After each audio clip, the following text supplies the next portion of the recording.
I want to welcome everyone. Thank you for joining us. I know that it's a challenge sometimes on Zoom, but we're learning. This is the League of Women Voters of the Rogue Valley Candidate Forum for Jackson County Commissioner position number 2. We have scheduled a discussion of 50 to 60 minutes with the candidates, and this is a webinar, so you will not see attendees coming and going, but you will see the panelists. Representing the league organizers are Amanda Crittenden, who's operating the Zoom meeting from the state office. Myself, Kathleen Donham, I'm a voter service chair. Our president is Margie Peterson. Vice President Rick Bennett. Former voter service chair Norma Barrett is the timekeeper. I want to remind everyone that the league's nonpartisan Vote 411 is now fully operational.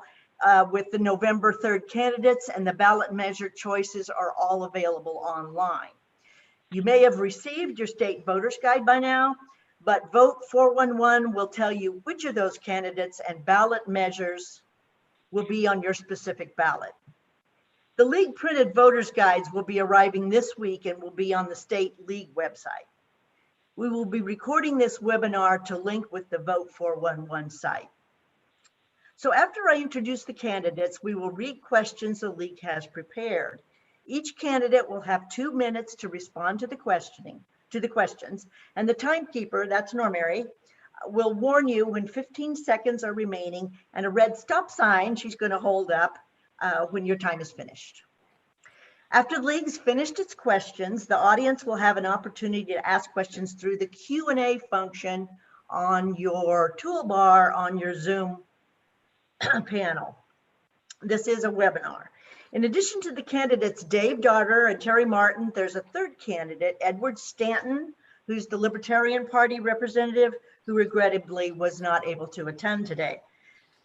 So the first candidate is Dave Daughter. We can't see him, but he is there by phone. He's having a little trouble with the Zoom connection. He's a Republican from Ashland. He lists his occupation as Colonel, U.S. Marine Corps retired, and consultant disaster preparedness on page 1510 of the voter's guide. The second candidate, Terry Martin. You want to raise your hand there, Terry? A Democrat from Medford. She lists her occupation as writer, journalist, and co-owner of DNS Harley Davidson, and that's also from the voter's guide. So are there questions right now about how we're going to proceed? Because we'll begin with the first questions. Okay. No. Fine. No questions. Right. Okay.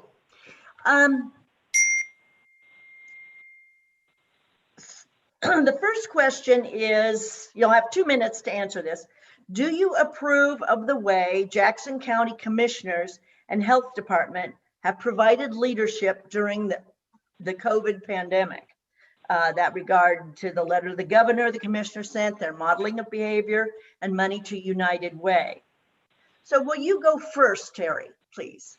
Sure. I think that the Jackson County Health Department has done an excellent job of reporting cases, of doing outreach, of teaching people how to keep themselves safe, and is doing contact tracing. I've had 2 friends of mine test positive for the virus in the last 2 weeks. So I've been able to watch the health department in progress. In terms of the Jackson County Commissioners, I've been much more disappointed in their handling of this pandemic. They didn't seem to take it as serious, I think, as they should have. I think that they should not have held in-person meetings in the middle of summer. When they started to do that, they had to shut those down because anti-maskers started attending. I don't think they should have pushed back against state regulations.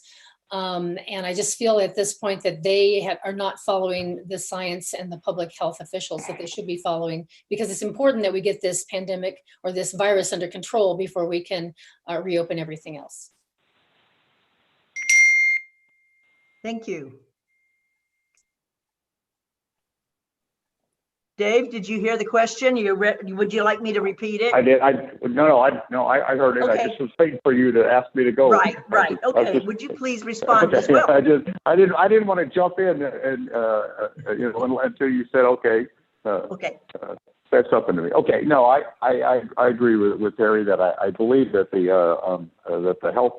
health department did a great job, and they did a lot because I know they had some issues after talking with the director that getting some state resources down here, particularly for the contact tracing, which was a real concern of theirs, and so now they've caught up with that, and so they've done a great job there. I believe that I have not agreed with one of the current county commissioners and where she went with this, and I was not fully in agreement with her. But I do know that in talking with the other two county commissioners, they took this very, very seriously. They had some disagreements with the governor on what was being done, and they were particularly concerned at the very beginning of this that the governor had come up with a policy for the state of one size fits all, and they wanted to make sure that everyone understood, and she understood that in fact Jackson County is not Multnomah County, it's not Wayne County, and the rural counties need to be treated differently, and they pushed very hard on that. And credit to the governor, she altered her policies and started looking at this more on a regional basis and based upon the demographics and of the particular county. And I think that was a very, very good thing for them to do, to ask for and to request a different way to look at this based upon the needs of Jackson County. But I do know that they took it quite seriously. Thank you, Dave. The second question kind of tacks on to the last one. Jackson County has experienced disaster in September with the wildfires and evacuations. Do you have opinions about the county's response to the emergencies in terms of communications, readiness, and planning? So can you go first this time, Dave, please? Yeah, and I was very, very heavily involved in this with the out at the expo for the first 2 weeks of this, working with the Rogue Valley Community Organizations Act in Disaster. We were supporting the county. The chair of our organization was at the EOC the night of the fires, working on that coordination. The COAD's mission, which is assigned into the Jackson County Emergency Operations Plan, specifically says that we're to work with the county on donations management and volunteers, which in fact we did, and we set up the county's donations point out at the expo, and then I also provided volunteers. For example, the first night we provided volunteers for the EOC phone banks, and I will say that I got a really good chance to watch this very, very close up, and watch the system and everything. There were clearly some things that I believe that we failed at and that we didn't do as well as we should have. And some of that involves prior planning. Some of that involves the alert system, which clearly had problems with it. I also witnessed and watched a situation where everybody was working really hard to do the best they could, but I can tell you that given the lack of information that you always have, of course, in a disaster such as this, or misinformation, which is part of the problem too, because you're getting misinformation, making decisions based upon misinformation that has been passed to you. I can also say that it's very clear to me that what we now need to do is to sit down and have a postmortem, a lessons learned session, and that needs to involve all the participants and Okay. a citizen committee. So those are the things that I wanted. So Right. I'll stop right there Okay. then. Okay. There may be some more questions on this subject for you too, Dave. All right, the next question. Do I get to respond? We'll start with Terry Martin. Oh, Do I get to respond to that? Yes. Yes. you want to yes. respond to that? Okay, we'll give you 30 seconds. Oh, I thought that at this point, I had my 2 minutes to answer that question. Oh, yeah, you have 2 minutes to answer. I thought, excuse me, I see what you're saying. 2 minutes, yes. Thank you very much. Of course. This disaster was pretty personal for me. I lost my business on South Pacific Highway to the fire. And my parents and my sisters, my nieces and nephews, all of us live in Phoenix Talent, and all of our houses were threatened. The fire came within a mile of all of us at some point. All of our houses survived, but we did lose the business. But I will just say that my focus on this has been on the alerts system and the lack of warning that were given to people, because I experienced it firsthand. My parents are 80 years old and live on Culver Road in Talent, for example, did not receive any type of alert on their landline, possibly because the power was out and they have cordless phones, but there was nothing. I had to find them, track them down, then make them go home, pack their car as we watched the flames go across the back of their property. And then there was this huge rush of people trying to get out of Talent all onto Culver Road. So the evacuation system had not been practiced or planned well, because we could see the fire in our mirrors in our cars, but we could only move maybe about 2 miles an hour. It took me over an hour and a half, I think, to go 3 miles to get home. And so there were so many deficiencies, so many problems with their planning and their evaluations of this disaster, that there really has to be a serious reckoning and some kind of evaluation as to what went wrong, so that we can prevent this from happening again. I'll just say that it not only impacted people who lost homes and businesses and possessions and loved ones and pets in the fire, but it also is going to traumatize a lot of people for months, if not years to come. Most of the kids in the Phoenix Elementary School were displaced and lost their homes, and 50% of the kids in Talent. So we're going to be dealing not only with physical losses, but with emotional losses as well in the next year. Thank you. Thank you, Terry. I didn't mean to tell you, you just had 30 seconds. Of course, you had a full time to respond. So can you go ahead and take the next question first, please, Terry? The availability of affordable housing in Jackson County is low. How should county commissioners and the housing authority try to improve homelessness in our communities?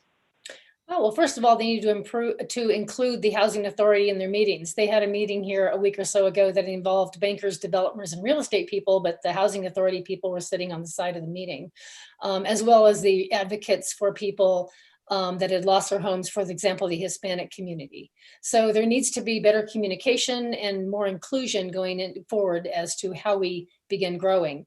That said, most affordable housing and dense developments are done within city limits. And so this really needs to be something that Phoenix and Talent are pretty much the point on, as they decide how they want to rebuild and how they want to provide housing to the people to live there, to keep them here and not lose them. If we're not careful, we're going to lose a lot of the workforce of Jackson County.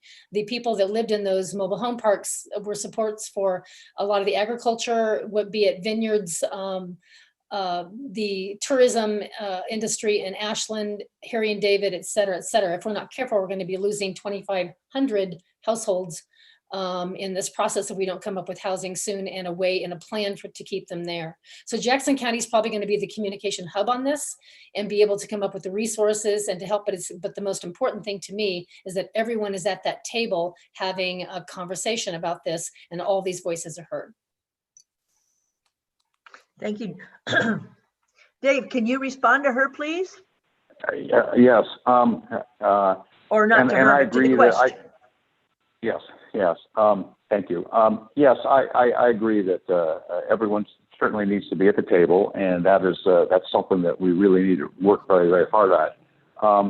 In response to what's happening right now, we're seeing that we need to streamline our our building code process and our land use process. And in fact, that's being worked on right now. That is clearly a responsibility of the county working with the cities, because the county is that connector between the cities, and of course they're responsible for the unincorporated areas, and also the state.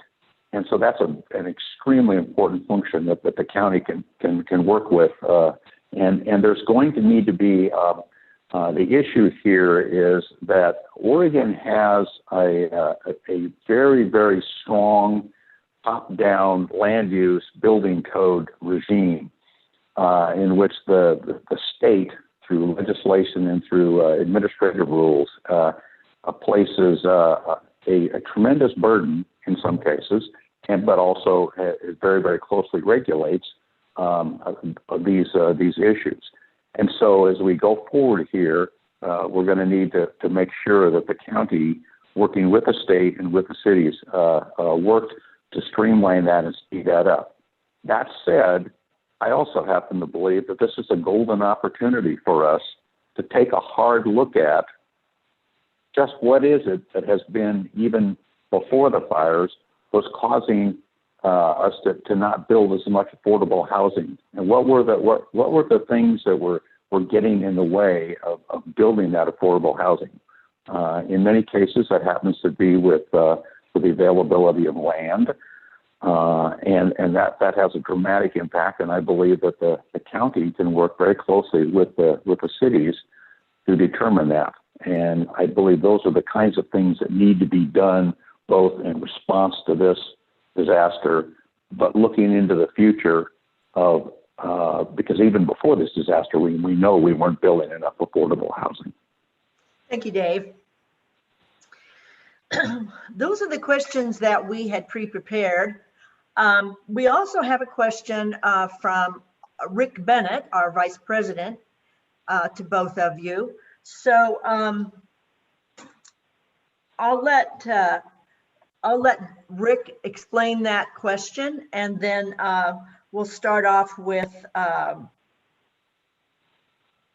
Kathleen, Terry answering it first. Okay. Kathleen, don't you have Yes. one more question here about the priorities of cleaning up and recovering from Oh, we have another one. Excuse me. Yes, thank you. There you go. So this will be Terry starting this one again. Oh, excuse me, this will be Dave starting this one again. What should the county's priorities be in cleaning up and recovering from the wildfires?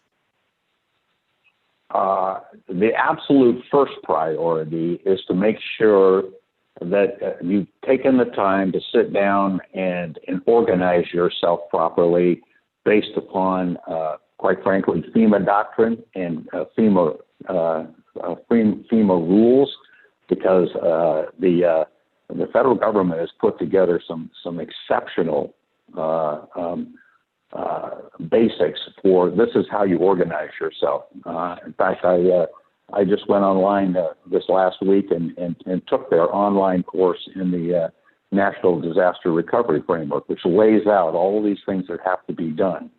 And it's very, very clear that what you don't want to do is you don't want to start doing things without first thinking about, well, how do I organize myself? And there are various groups, including citizen advisory groups and things that the elected leaders, I don't want to go into the detail of that, obviously, in 2 minutes. I don't have time to do that. That is absolutely the first priority, is to make sure that you've got yourself organized, because one of the clear requirements of a recovery process is that you have a clear organization that's going to look at the issues in a prioritized fashion, and so that you can make the proper decisions. Then once you've done that, and I know that's ongoing, and of course you have to still continue to respond, and we're now moving from the response phase into the recovery phase.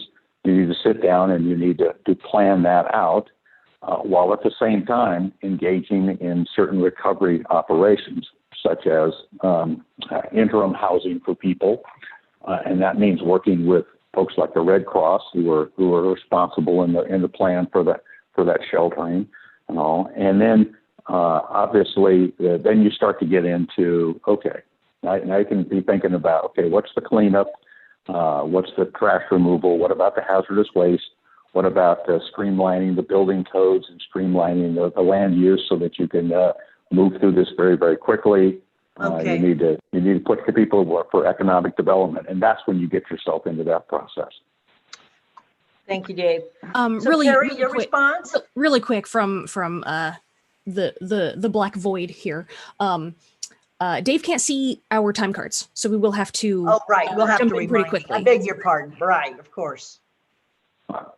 I'm just putting. That's okay. I don't mind you stepping in like that. Just let me know if I'm not looking at my watch, but just let me know. Just give me a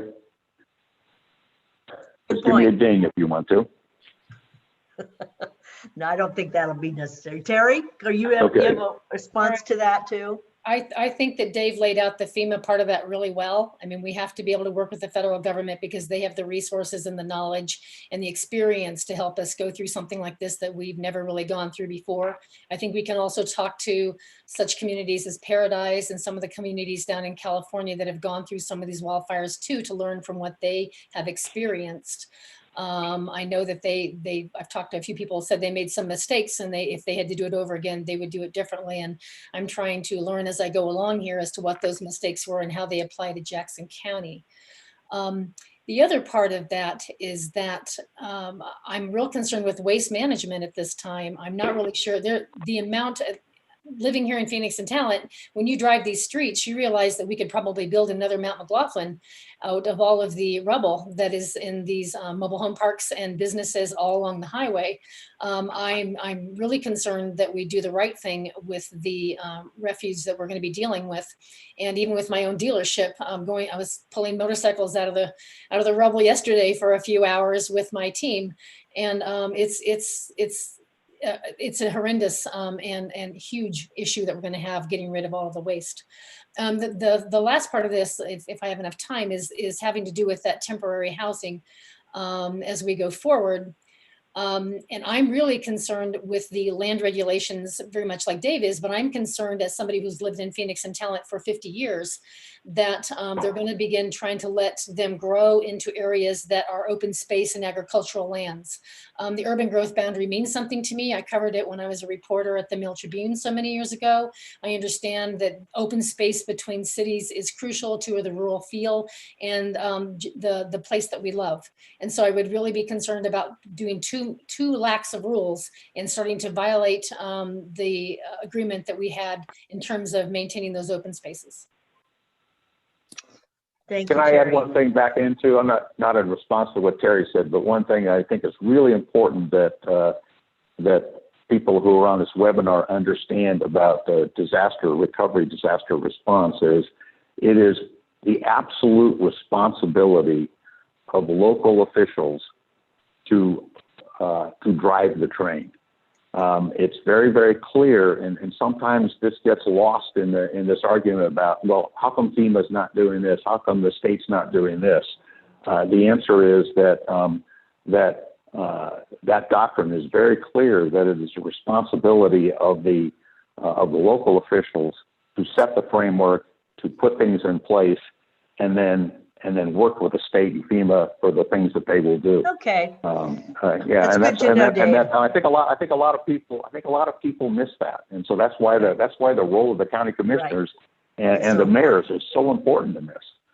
Terry, do you have a response to that particularly? We're giving you some extra time here. No, he's right. I think that these decisions need to be made on the local level, and Phoenix and Talent have already begun having meetings to talk about how they plan to rebuild and how they're going to try to use this as an opportunity to make it better, but also still make it affordable. It's incredibly important that these people be able to come back to the community. Thank you. So those are our questions that the League has prepared. And then we have one from Rick Bennett now.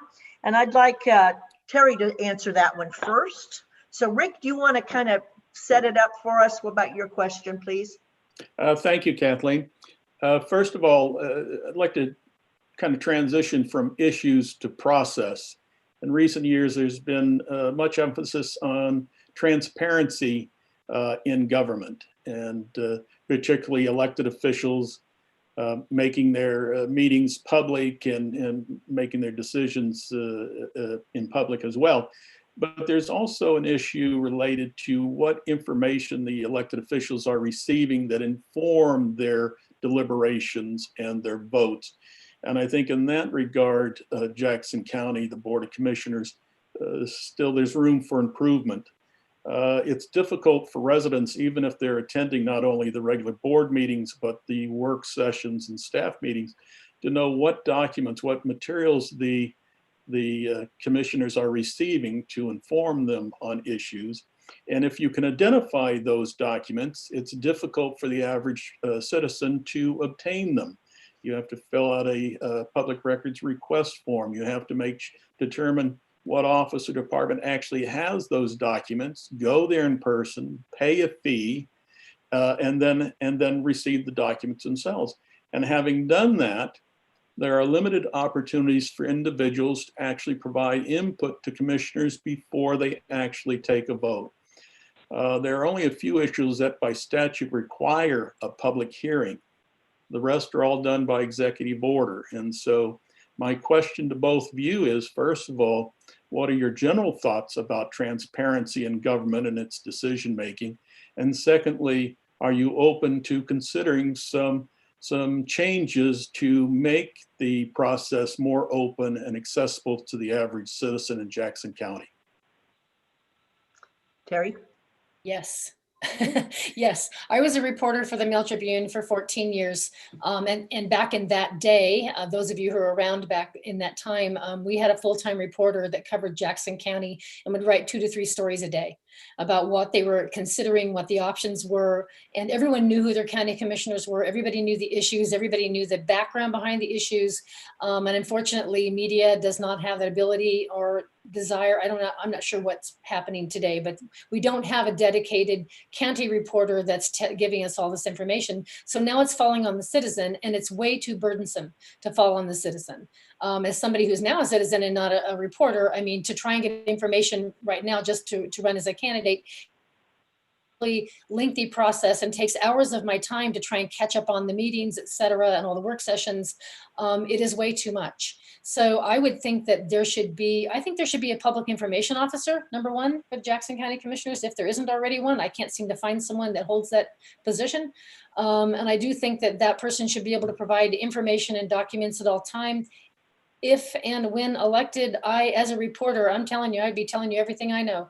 I would probably be reporting out of the county at all times. And not only that, not only just from the meetings, but as a reporter, to me, it's really important to be on the ground talking to people who are impacted by these issues. So if we're going to talk about homelessness, I'm going to go out into the community and talk to people who are homeless and talk to the people who are working with them to try and bring this information back to the county commission. So that's kind of how I would approach this. And I'm all for transparency and everything we can get out there in original documents that could probably even be linked to all of their meetings and on a website so people could get those. Thank you, Terry. Dave Doddard, you have 2 minutes. Do you have something on this issue, please? Yeah, I completely agree with Terry on that. And I also, having worked up in the state legislature on the budget process, and I can assure you that whatever's happening in Jackson County is not even close to what happens in your state legislature when it comes to hiding the ball on how that budget is produced. I found it to be one of the most bizarre ways of doing things, and it made me very, very conscious of how much the decisions are being made in which you should be putting this information out on the web. I mean, it's really not that big a deal. It shouldn't be this difficult in this age of digital communications, because the odds are that the information is going to the county commissioners in a digital format. So there's no reason why that same information can't just be put on the web. And here's the meeting, and here's the background materials. Having been on a planning commission, I know that they put all that information that we as planning commissioners got. All that was available to the citizens of Ashland. And I mean, it was hundreds of pages. And so you can do that. There's no reason why that can't be done. And so I just think that as we've seen in the past, that the transparency is a very, very good thing. Again, I also worked with Dennis Richardson up there when he was Secretary of State, and that was one of the things that he just was very big on. And again, I watched how he was working to make sure that that information was getting to the state folks. There's no reason why we can't do that here in Jackson 15 County. seconds. I'm done. Oh, you're done already. I'm done. I'm done. So that kind of concludes the league questions that we had prepared. We've got a system today that's not exactly chat as far as eliciting questions from the audience this year. We're going to use the Q&A. If you go down to your toolbox on your Zoom page, there's a Q&A option. Do I have that right, Amanda? Yes, that is correct. Okay. So, there is a question that I'm just looking at the letter you sent me. There was a third question, said management of hemp and marijuana agriculture. yeah, we had some members that decided I should get rid of that question. Okay. But, I just was. yeah. You said you had gone through all the questions that you handed out. I thought, wait a minute, I remember reading 4 questions. You did. Okay. You were right. All right. So anyway, somebody like me may have some questions about that further. Margie is going to be handling the questions that we get, so she'll read them to us. And then again, Normary will be the timekeeper. You may not need 2 minutes to answer some of these, but that's what you're allowed. So go ahead and get your questions submitted if you haven't done that already. Okay, right now we have 3 questions. The first question, and I believe Dave will be starting, correct? Since he just finished. Yes. The question is, please prioritize between these 2 choices. The first one would be public health and safety. The second would be law enforcement and safety. What are the reasons for your choice?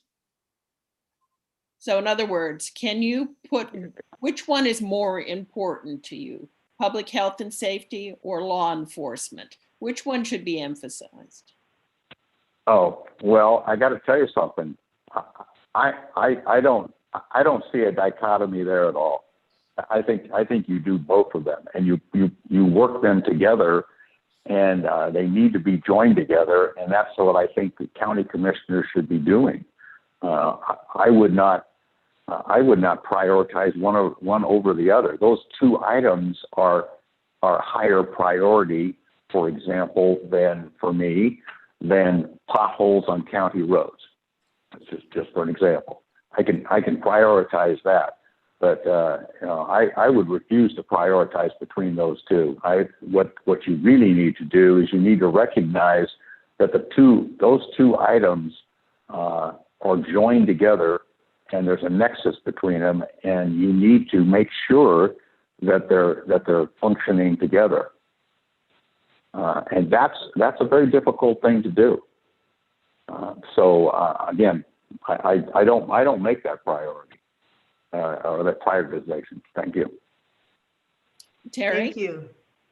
If I had to choose, I'd say public health and safety. I've always felt that Jackson County is a giant umbrella arching over the entire county that is responsible for public health and safety of the people who live here. I think law enforcement is part of providing that. So it'd be underneath that. And it's one of the tools that we have for providing that public health and safety, but it's only a tool. And it's not a choice that we have to make. We just have to decide how we use that law enforcement to keep the people of Jackson County safe and healthy. I think there's been a lot of people that want to make that choice between those 2. And I think we need to probably look at some other ways to use different organizations and different responses to people that have mental health and safety issues.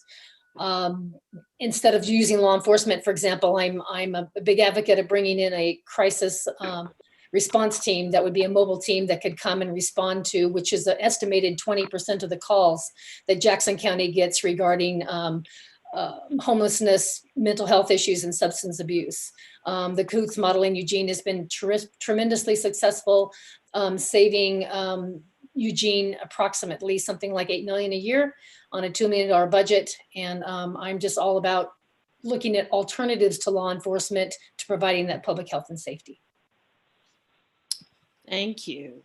The next question, as state and local actions are made to help with recovery from fires, there are suggestions that regulations regarding asbestos removal be weakened or perhaps waived. What are your thoughts about that? Warranted under the circumstances or too dangerous to consider? That would be you, Terry. I think I would default to the scientists on this one. I mean, I don't like asbestos, and I think that we should take utmost care in dealing with it. If the science officials say that it's okay for us to weaken those, then I would go for it. But if the regulations are there to keep people safe, we've got to do what the regulations say. Thank you, Dave. Yeah, I would concur with that. There are. When I was listening in on this discussion that the Home Builders Association had about this very issue of streamlining and speeding up the process because of the fires and because of the emergency and all, there never was any discussion about doing something unsafe. I mean, that was that when you do the cost benefit analysis, you just go, look, there are some things that you just don't do, and weakening asbestos regulations or hazardous materials regulations is not the right way to go. So I would be completely against doing something like that. Thank you. The next question: what can county commissioners do regarding climate change? That would be you, Dave. Yeah, my answer to that would be, as a county commissioner, would be to sit down with those that have come forward with different ideas about dealing with the issue, and see where we can have some agreements on those kinds of things. And so I think this needs to be just a discussion. And I have said, for example, people have asked me, do we need to write a plan and all this other stuff? I don't think we need to go to that level. I think there's some very, very simple things that we can do that we can all agree on and to move forward. So that's how I would handle it. What are some things that we're doing that would have an impact and that are not going to cause untoward issues down the line in terms of what it's going to be, what it means to the people that it may have an impact, such as businesses and those kinds of things. Terry? I feel like climate change is the issue of our time. I think that it needs to provide a filter for us in that every decision made by the Jackson County Board of Commissioners needs to consider how it might impact climate change and the climate crisis that we're in. There's the tail, sorry. The climate change conditions certainly made the wildfire worse that we experienced on September 8th. And Jackson County needs to create a climate action plan.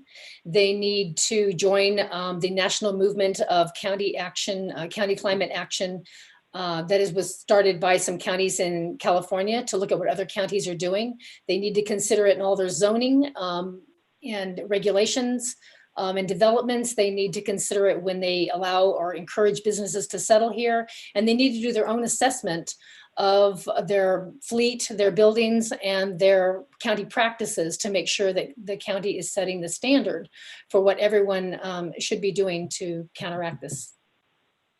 Thank you. The next question, Where do you each stand in regard to the pipeline? Do you approve or disapprove? We're talking about LNG. Jordan Cove. Am I first?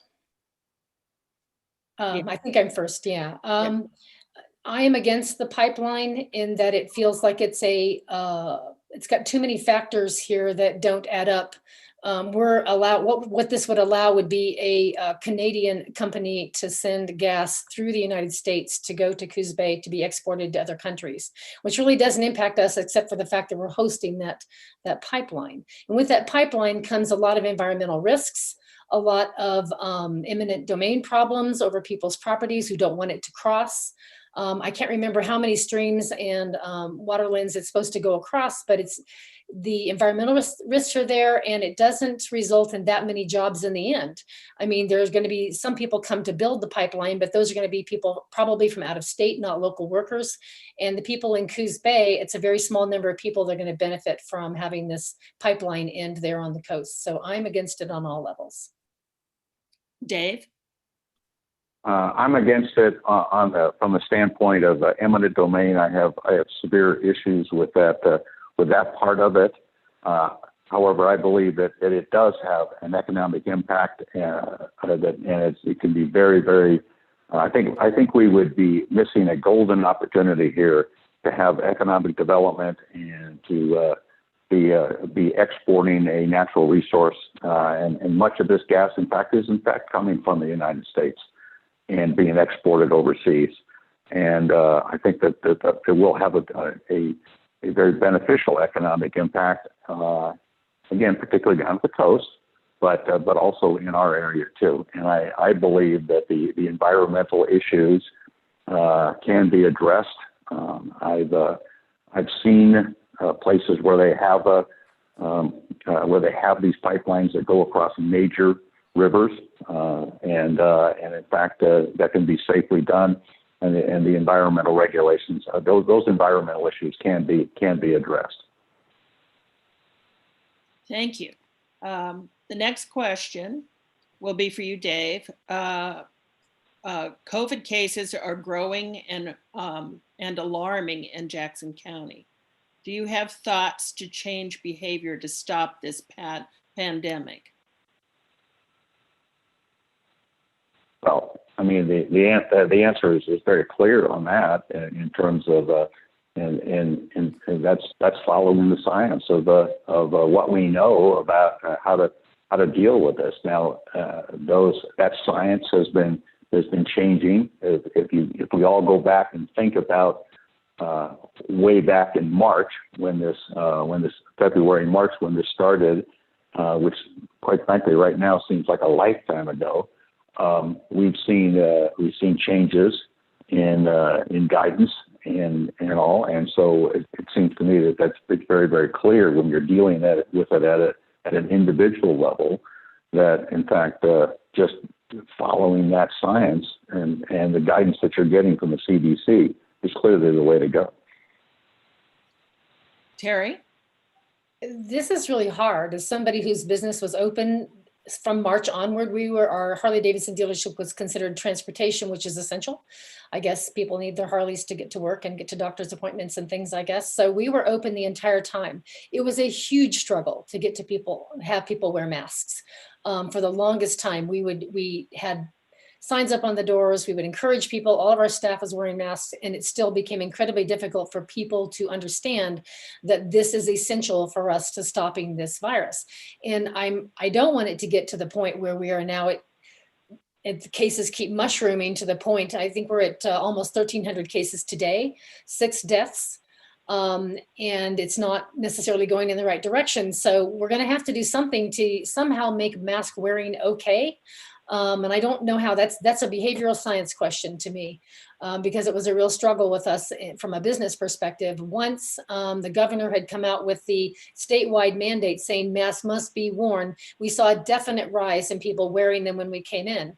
Although there were people that would wear them over their ears and under their chins, which I saw at the Jackson County Airport the other day when I was taking my daughter to fly home to DC. I mean, like 6 people in front of me had the masks on, but they were under their chins from their ears. And so there's going to have to be some some behavioral modification that we're doing so that, number one, it's okay for you to step up and say, would you please pull your mask up? And that's going to have to be okay to the person to hear that. And somebody who has more science background in terms of behavioral science than me is going to have to teach me how to do that. But it's tricky.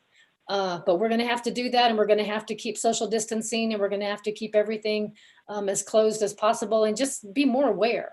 I mean, the very first person to die in Southern Oregon was my friend's husband. Her story was told in the Grants Pass Courier yesterday, and it's very real to me. And I think we all take this very seriously. Thank you. We have another climate change question. Margie, we probably ought to just have one more question and be done. At the moment, this is the last question, so I think okay. we're good. Terry, what county effort would you support for reducing our contribution to accelerating climate change? I think I outlined them a little bit in the earlier question, but I do think that the county needs to do a complete audit of its buildings, its fleet, and the county practices.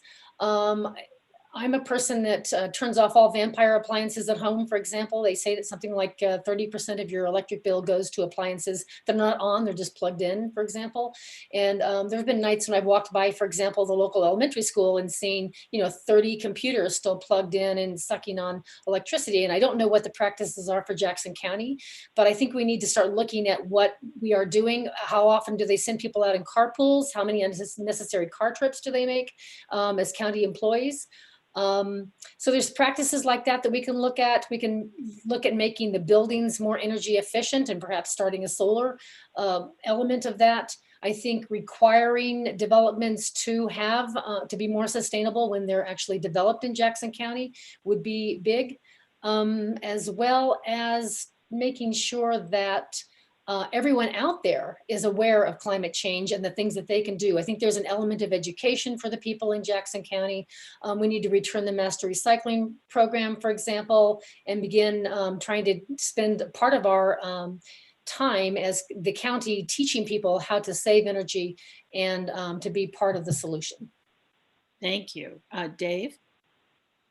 Yeah, because of my operational planning background, I tend to be a person that's menu driven or option driven. And what that means to me is you bring in a group of people and you sit down and you come up with, okay, here are 5 or 10 things we could do. I'm just throwing those numbers out, there may be more than that. And you put them on the table, and then you do a cost benefit analysis and look at them and say, well, which one's going to have the greatest impact for the least cost?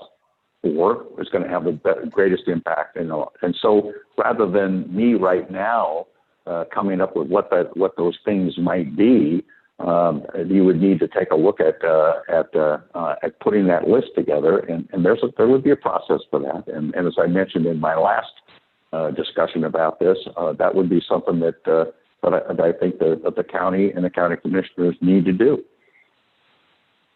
Thank you, Dave.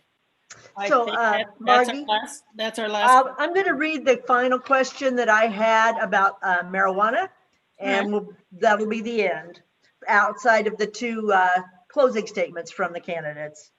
So, marijuana sales in Jackson County were over 5 million this last May, 2 million more than last May.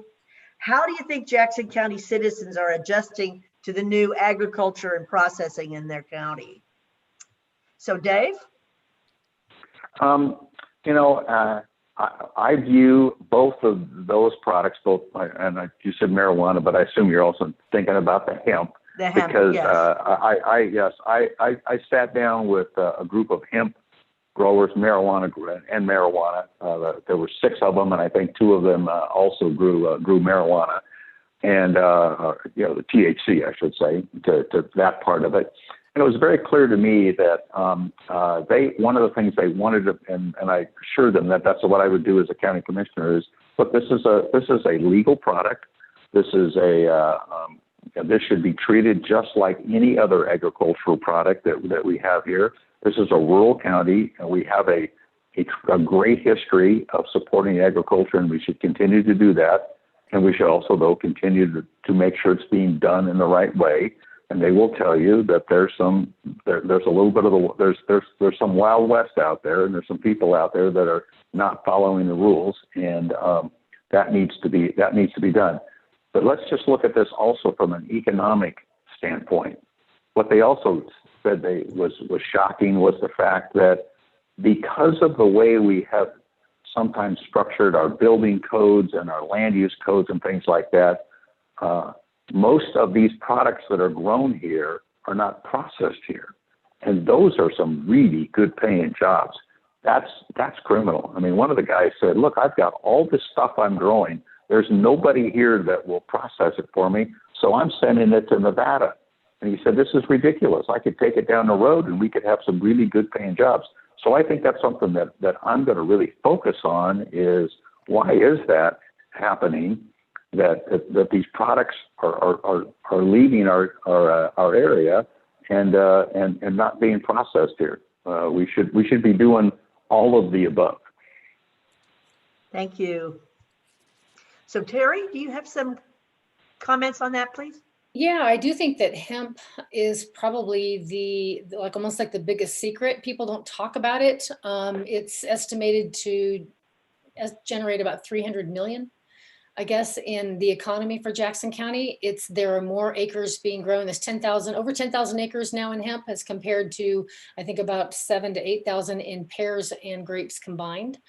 It has made not only the economic impact of putting tax money into municipalities as well as the county budgets. But it's also paid a lot of people that have small farms that are leasing out their properties. They can lease out from between 1,000 to 5,000 per acre. And some of these people are delighted to have someone come in and operate their property. There are some risks with that. Of course, people are a little bit afraid of the hemp product itself and some of the shadier sides of things that can happen with that. And that's something we're going to have to deal with. But I would think that something that's this large in terms of that's now the largest agricultural project in Jackson County, and we're the largest county. We have more grows per county than any other county in Oregon. It's something that we have to pay attention to and find ways to live with it because it's here, and we're all just going to have to understand that it is here and that it's part of our economy. Thanks, Terry. So we're going to wind up today, and I'd like to give 2 minutes to each candidate to tell us why they think they do well at this job as county commissioner in Jackson County. We're taking over Commissioner Strasser's job. So, Terry, you want to go first? Sure. And explain why you want to be commissioner. All right. I've lived in Jackson County for 50 years. And during that time, I have been a student, a teacher at SOU. I taught there for 25 years, taught journalism. I was a reporter for the Mail Tribune. And I also have spent the last 29 years learning how to run my family business, DNS Harley Davidson. It's a lot of different ways of seeing the Valley. It's a lot of different ways of approaching the people who live here. As a reporter, I think I probably interviewed thousands of people to write stories about their situations and their problems and their issues and help them come up with solutions. I felt like that was a job that was deeply steeped in public service. I feel it's time for me to go back into public service now, but I'm coming back at it with a business background, understanding a little bit more about how businesses work and relate, as well as getting to know people from a whole different spectrum in this county when you're talking about Harley riders, because they do go the spectrum, everything from your doctors to your club members. And I've gotten to know people and I've listened to them. I mean, as a reporter, first and foremost, as a journalist, I talk to people, I ask them about what's important to them. And I've learned a lot about Jackson County just being as part of this business. So I'm hoping that when I serve on the board, that I will be an independent voice. As a reporter, I feel like my strengths are getting to know people, getting to understand issues, digging deep, into those issues, finding experts, finding solutions, and most importantly, being an independent voice on the commission. Because the way journalists work is that you may have an idea about how things should go.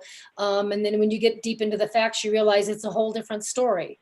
And so I'm all about digging into issues, telling those stories, and doing the best I can for Jackson County. Thank you, Terry. Dave, do you want to share with us your thoughts? Yeah, my thoughts on this are that I have an extensive background in working with large, complex organizations and a graduate degree in strategic and operational planning and how pieces fit together and how you make plans and how you work issues between the various groups in a cooperative way. And I know that may sound a little funny coming from somebody who was in the military, because everybody thinks that everything is so set piece and everybody just follows, and that's absolutely not true. There are a lot of things that happen in those complex organizations that really do involve compromise and cooperation and working together and understanding what the goals are. Having worked up in the state legislature with Dennis Richardson on the budget, I understand the budget of Oregon, and I understand very, very clearly. It was very clear to me what that impact is on the counties, and also how state legislation has an impact. And we're seeing that right now, how all these state policies that are out there during COVID and during this recovery phase and things like that, how important those are, and how you need to be working on those kinds of things. And I view this position as a totally nonpartisan position, and I view it as a position that represents all the people of this area and bringing them into the discussion and considering their viewpoints. I just think those are some of the things that a commissioner has to do, because at the end of the day, the board of commissioners is like the board of large organizations, corporations, or companies, and those kinds of things, setting policy and strategies and priorities. And that's the way that I would look at it. Thank you, Dave. So that concludes our agenda for today. I want to thank the candidates for making time. Dave Dutter, especially with having to do it by phone. Terry, thank you very much. Thank you. This will be on the Vote 411. So if voters are looking at the League's Vote 411 site, this will be linked to it, and they can review the whole hour if they want to. Thank you so much for being here. Thank you, Bye-bye. Kathleen. Okay. All right. Thank you.